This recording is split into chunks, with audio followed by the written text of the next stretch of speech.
Welcome back to BCN news. Andhra కాశ్మీర్గా పేరుగాంచిన అరకులోయలో ఉన్న గిరిజన మ్యూజియానికి పర్యాటకుల తాకిడి పెరిగింది. ఏజెన్సీ ప్రాంతంలో కనిష్ట ఉష్ణోగ్రతలు భారీగా పడిపోతూ ఉదయం పూట దట్టంగా పొగమంచు కమ్ముకుని కనువిందు చేస్తుంది. దీనికి తోడు సంక్రాంతి సెలవులు కలిసి రావడంతో నెదర్లాండ్తో పాటు దేశంలోని నలుమూలల నుంచి పర్యాటకులు అరకులోయలోని సందర్శన ప్రాంతాలను సందర్శించి ఫిదా అవుతున్నారు. ముంచంగిపుట్టు మండలం దోడిపుట్టు పంచాయతీ పరిధి చిన్నసిందిపుట్టు తదితర గ్రామాల్లో గిరిజనులు కొత్త దుస్తులు ధరించి తింసా నృత్యం చేస్తూ సందడి చేశారు.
తమిళనాడుకు చెందిన ఎన్ఎస్కే ట్రావెల్స్ కి చెందిన బస్సులో నంద్యాల టోల్ గేట్ వద్ద అగ్ని ప్రమాదం జరిగింది.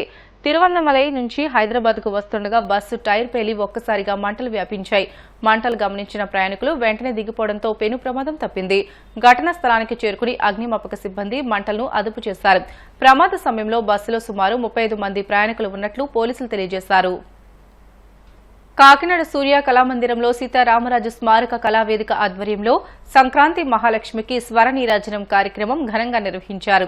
ఈ సందర్భంగా ఎంతో మంది యువతకు ప్రభుత్వ ఉద్యోగాలు కల్పించడంలో కీలక పాత్ర పోషించిన శ్యామ్ ఇన్స్టిట్యూట్ వ్యవస్థాపకులు శ్యామ్కు ముఖ్య అతిథులు కర్రి పద్మశ్రీ చిక్కాల రామచంద్రరావు చేతుల మీదుగా అల్లూరి విశిష్ట సేవా పురస్కారాన్ని అందజేశారు.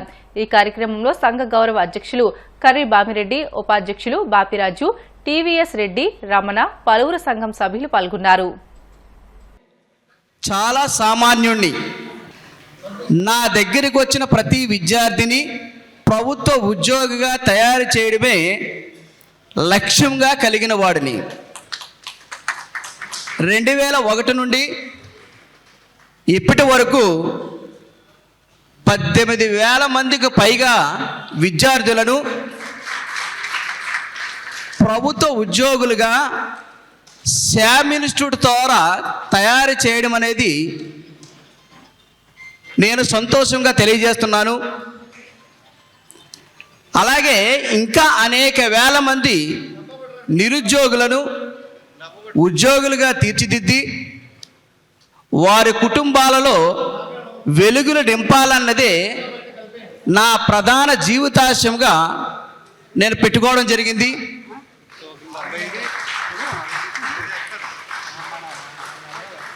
నా విజయాలను, నా సేవలను గుర్తించిన మీరు అల్లూరి సీతారామరాజు విశిష్ట సాంస్కృతిక సేవా పురస్కారమునకు నన్ను ఎంపిక చేయడం నా అదృష్టముగా భావిస్తున్నాను.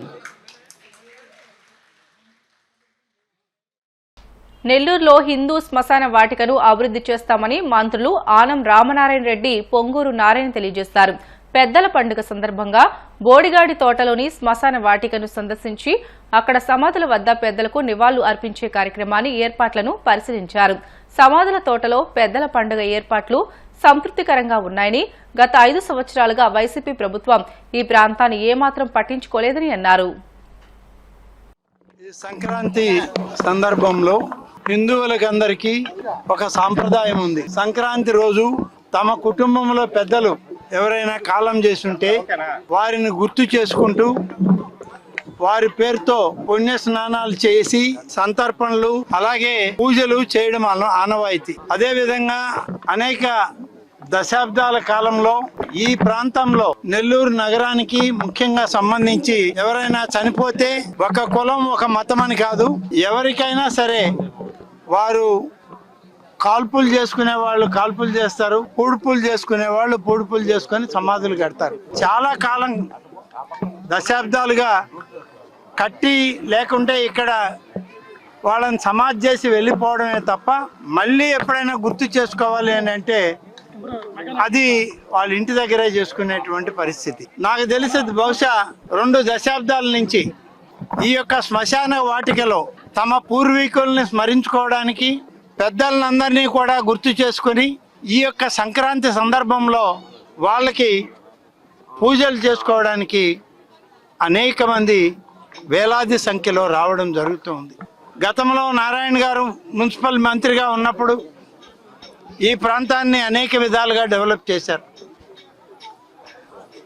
వారు రాజకీయాల్లోకి రాక మునుపు ఈ నెల్లూరు నగరంలో మున్సిపల్ చైర్పర్సన్గా 3 దఫాలుగా శాసనసభ్యుడిగా ఉన్నటువంటి కీర్తిశేషులు శ్రీ ఆనం వివేకానందరెడ్డి గారు కూడా ఈ యొక్క శ్మశాన వాటికని అభివృద్ధి చేయడంలో పూర్వీకుల్ని గుర్తించి పూజలు చేసుకోవడంలో సంక్రాంతి రోజు దీనికి ఒక ఆనవాయితీని ఆయన ప్రారంభించడం జరిగింది. ఆ తర్వాత నారాయణ గారి సమయంలో దీన్ని ఇంకా పెద్దది చేశారు, దీన్ని ఇంకా గొప్పగా తీర్చిదిద్దారు. ఈరోజు ప్రతి ఒక్క కుటుంబంలో జరిగినటువంటి ఆ సమయాన్ని బట్టి అందరూ ఇక్కడికి వచ్చి పూర్వీకులను గుర్తు చేసుకొని పూజాది కార్యక్రమాలు చేసుకొని వాళ్ళకి నైవేద్యాలు పెట్టుకొని ఒక పూజా కార్యక్రమాన్ని ఇక్కడ నిర్వహించుకుంటూ ఉన్నారు. చాలా గొప్ప విషయం.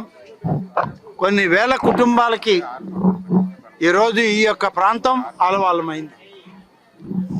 దీన్ని మామూలుగా అయితే బోడిగోడి తోట అంటారు. బోడిగోడి తోట అంటే అది కేవలం శవాలు ఉండే ప్రాంతం, శ్మశానం అనే గతంలో అందరికీ నానుడి.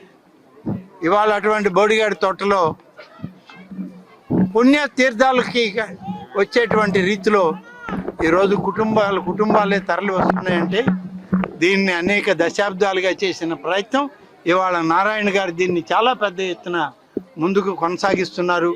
వారికి ప్రత్యేకంగా నేను అభినందనలు తెలియజేస్తూ ఈ యొక్క ఆనవాయితీ భవిష్యత్ తరాలకు కూడా అందించడానికి ఇంకా ఏ రకమైన ప్రణాళికలు వేస్తే బాగుంటుందో ఆ ప్రణాళికలు మనం ముందుకు తీసుకెళ్తామని నారాయణ గారి సమక్షంలో వారికి కూడా తెలియజేసుకుంటూ వారితోటి ఈరోజు నేను కూడా ఇక్కడికి రావడం నాకు కూడా బాధాకరమైన సన్నివేశమైన ఇంతమందిని ఇక్కడ చూస్తున్నటువంటి ఆనందం మాత్రం ఉంది. వారికి ఒక మంచి సదుపాయం ఏర్పాటు చేసిన ఈ ప్రభుత్వం పూర్తి స్థాయిలో అన్ని విధాలా సహకరిస్తుందని చెప్పి ఆశిస్తూ వార్తలు ముగించే ముందు ముఖ్య అంశాలు మరొకసారి. ప్రపంచ దేశాలని ప్రకృతి సేద్యం వైపు చూస్తున్నాయి. రాష్ట్రంలో సేంద్రియ సాగును మరింత ప్రోత్సహిస్తామన్న సీఎం చంద్రబాబు. దేవాలయాల పునర్నిర్మాణంలో ఆగమ శాస్త్ర పండితుల అభిప్రాయం తప్పనిసరిగా తీసుకోవాలి. దేవాదాయ శాఖ మంత్రి ఆనం రామనారాయణ రెడ్డి సూచనలు. వాడపల్లి వెంకన్న ఆలయంలో ప్రత్యేక పూజలు, మంగళ వాయిద్యాల నడుమ శ్రీ స్వామి అమ్మవార్లకు మేల్కొల్పు సేవ, ఐశ్వర్య లక్ష్మి హోమం. తిరుమల శ్రీవారిని దర్శించుకున్న team India young cricketer Nitish Kumar Reddy. ఆలయ మర్యాదలతో స్వాగతం పలికిన అధికారులు. ఇవి ఇప్పటి వరకున్న బులెటిన్లోని అప్డేట్స్. మరిన్ని వార్తల కోసం BCN digital YouTube channel, Facebook పేజీని ఫాలో అవ్వండి. అప్డేట్ వార్తల కోసం ప్లీజ్ డూ సబ్స్క్రైబ్.